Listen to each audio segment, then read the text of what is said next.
The day begins before the noise of the world. It's 6:30 in the morning. The first rays of Surya brush against the sky. My trusted companion, Zorus, and I are already on the road, eager to roll into the unknown. The trail unfolds 300 meters of elevation, a mix of steep climbs and rolling descents. Temple bells ring gently in the distance, their sound weaving through the smoke of morning kitchens. Every breath carries the scent of wet earth and distant hills. As I pedal, the morning air feels pure, unfiltered. Each push on the pedal feels like a dialogue between will and surrender. And there it stands, the bridge, stretching gracefully across the calm river. The sun emerges, breaking through the clouds, flooding everything in gold. It's a moment that stops thought itself.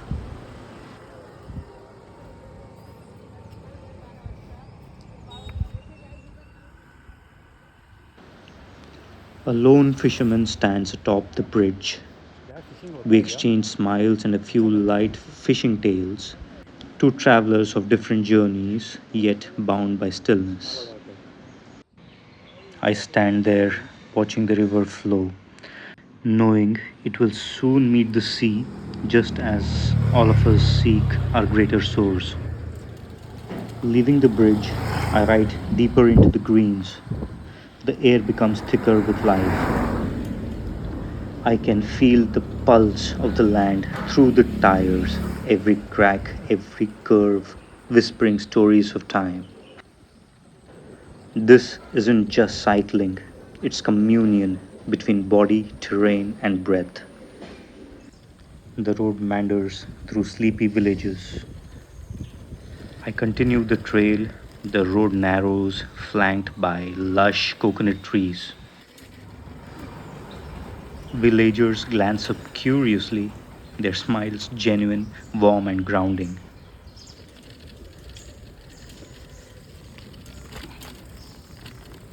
The rhythm of my ride synchronizes with nature.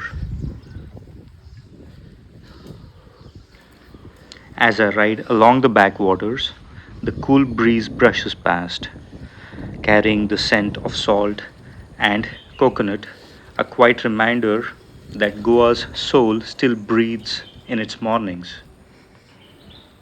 Cows wander lazily along the path, and the serene backwaters glisten in the background.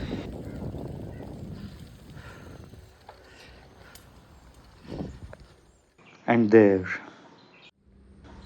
I find an ancient banyan tree, roots like sculptures from another world.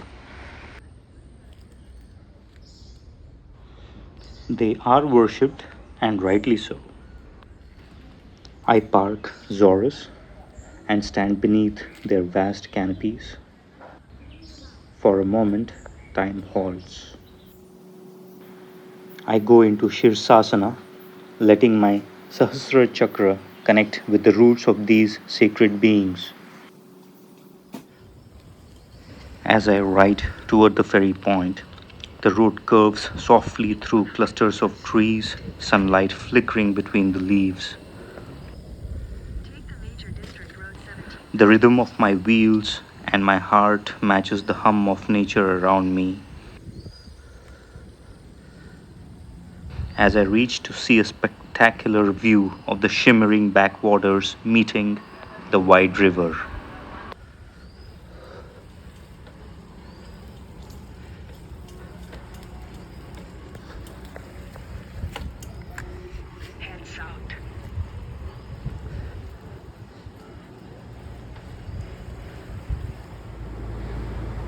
The ferry creaks as it moves, cutting through the water quietly, carrying me towards the fort. The gentle sway of the ferry feels like time itself slowing down, guiding me closer to the fort that waits atop the hill. Birds glide above, tracing soft arcs across the grey morning sky. The waters ripple gently below, reflecting the muted sky. With every rise, my breath deepens, not from exhaustion, but from awe at what lies above. Each pedal demanding focus, each turn revealing a little more of the vast horizon ahead. The climb to the fort is steep and winding. The cool breeze carries the scent of the sea, urging me onward as the fort's stone walls slowly come into view. The fort stands silent, a witness to centuries of tides and time.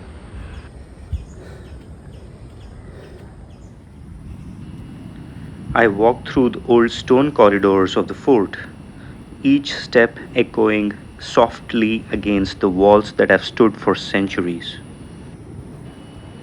As I reach the edge, the world expands below. The sea and beach stretch endlessly, merging with the sky. The fort stands silent, a witness to centuries of tides and time. As the first drops fall, I quickly put on my rain jacket and wait beneath the fort walls. I find a quiet spot overlooking the sea, unpack my breakfast, simple food earned through effort. That is Terekhol Fort. On my way back, I stop at a small rise overlooking the fort, the river, and the distant beach shimmering in the light.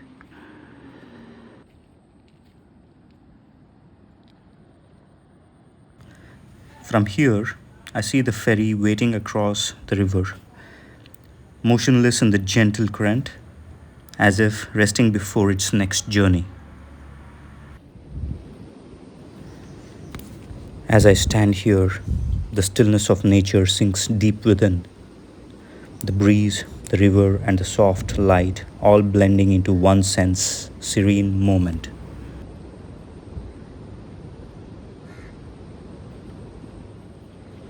As I hold my thoughts still, I move into the peacock pose, a brief moment of balance and stillness amid the vast landscape. The breeze brushes past, and for those few seconds, body and mind find quiet harmony.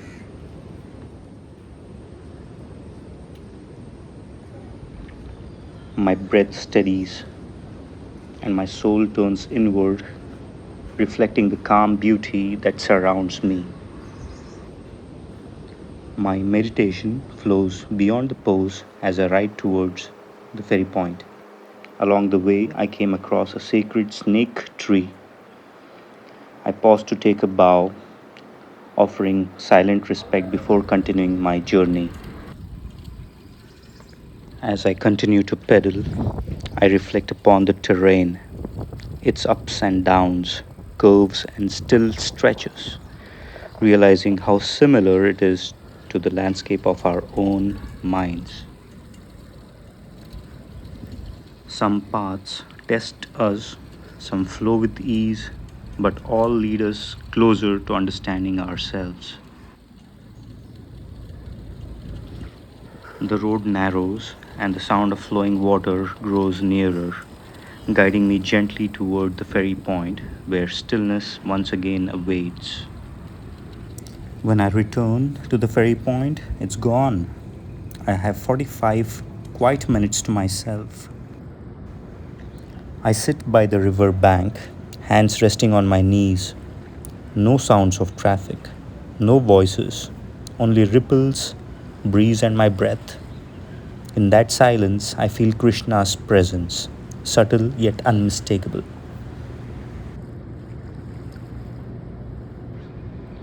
I look at Zorus, my pedaling companion, still, steady, and smile. We have both come far, but the real journey is inward.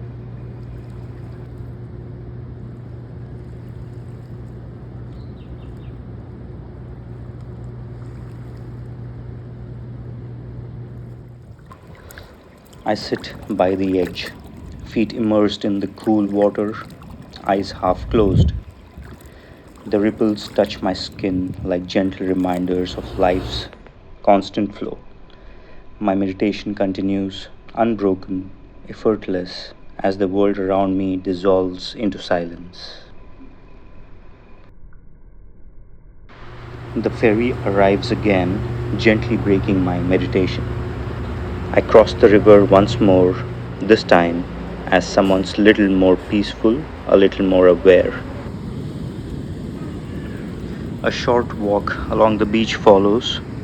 The sand feels alive beneath my feet, cool and soft, grounding yet freeing.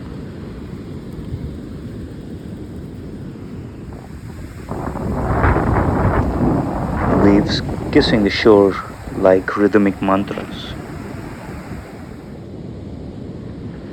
Each step leaves a fleeting imprint, soon washed away, reminding me of life's gentle impermanence. With every breath, I feel lighter, as if ocean itself is cleansing my thoughts, one wave at a time. The journey back feels different. The same road, yet somehow transformed. Nothing around has changed, but I have. Each turn now carries a quiet wisdom, each breeze a familiar warmth. The final stretch is downhill, wind rushing against my face, spirit soaring with it. The ride may end here, but its essence stays, etched in sunlight, silence, and sweat. As I reach home, I whisper to myself, this wasn't just about covering distance, it was about discovering depth.